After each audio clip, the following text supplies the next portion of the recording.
and welcome back to Black Dice Gaming. Today we're going to be looking at the Stormbringer issue number 8. So this is the next one in the series. This one comes with the Lord Imperatant and his little Gryph Hound, and also a nice synthetic brush. So without further ado, let's open her up and see what's inside. Those to one side for a second. Okay, so I haven't used any of the Citadel synthetic brushes. I hear they're okay, they're pretty good. This is a medium base brush. So yep, I'd like to give that a run out and see how good that actually is. And we've got a couple of bases here for the included models. And let's look at the sprue. So we've got, straight away, we've got one of those decorated bases. Comes set with bits and bobs. Absolutely love that cape. That's really nice. I'm not a big fan of Stormcast Eternals, I must admit. I'm more in this for the destruction side of the set. But yeah. Never painted a Gryph Hound before, and I think it just allows you to go wild with whatever kind of colour scheme you want to do, really. Yeah, so that's going to be interesting. Is that just 2 parts, I think? Looks like just a 2-part model. So yeah, we'll get that built up in a few moments. Actually, let me get this out of the way. And we'll have a look at the contents of the magazine. So we've got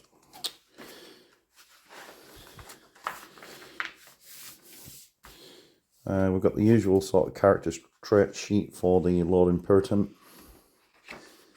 and the Gryph Hound character traits as well. And then we've just got the instructions on how to build. So let's have a quick look. Yeah, it seems fairly straightforward, doesn't it? There may be 3 parts actually. I missed that. I missed this part down here for the Gryph Hound. So 3 parts, but very simple. Quite nice, impressive looking model by the end of it, by all accounts. And then we've got some undercoating techniques using the new brush that we've got here, and it explains what each part of the brush is.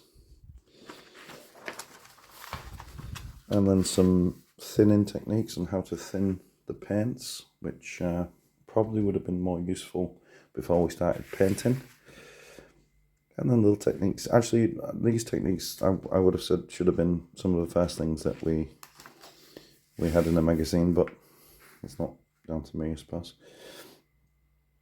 And then yeah, some examples of different how to do tricky areas and the undersides and what it would look like if you've got too much paint on it. So then we're going to the painting guide of the Lord Imperatant and his Gryph Hound. So we're using pretty much all the colours that we've got so far, maybe with the exception of green. I'm not sure how we would use that, but yeah, nice step-by-step instructions on how to paint him, and then getting him to that sort of standard at the end there. So yeah, that's pretty cool. I mean, the Gryph Hound pretty much done, with the exception of a few little bits. But yeah, looking good, looking good. And then we've got more movement from the instructions on how to move the models.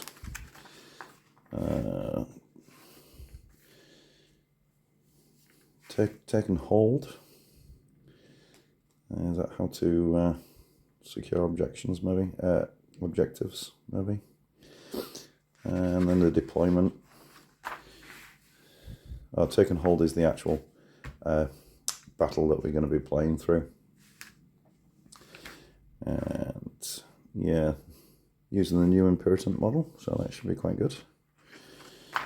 I haven't played through any of these scenarios as of yet.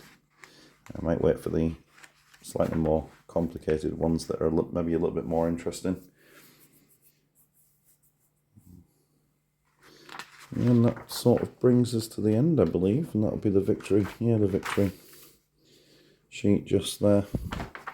And then what have we got coming up? So yeah, these 2 issues are coming up very, very soon. Swamp Colour Shaman, that's the one I'm looking forward to. Obviously the destruction part of the set.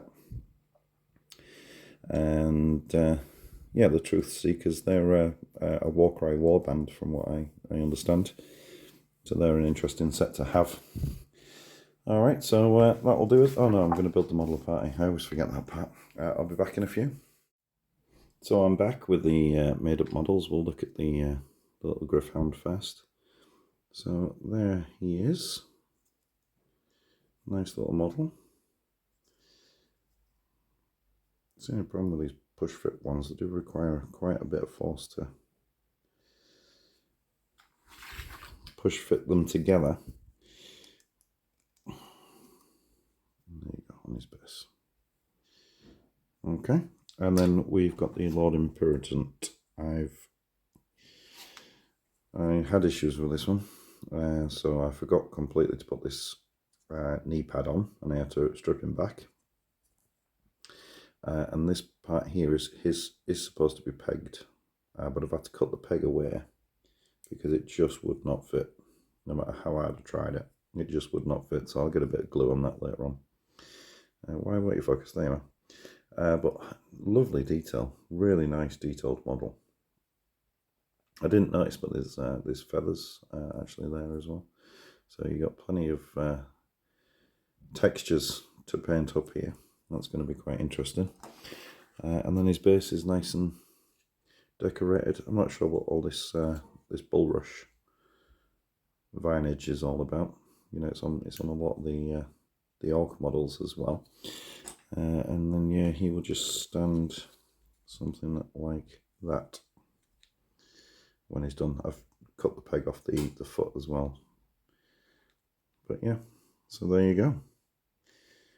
As everyone knows, I always use the helmeted option. If you give me an option, I'm going to put a helmet on them because I don't like painting faces. That's something I need to address, really. Alright, well, if you've liked and you want to see what's coming next, then please like, subscribe, join the channel, and hopefully I shall catch you in the next one.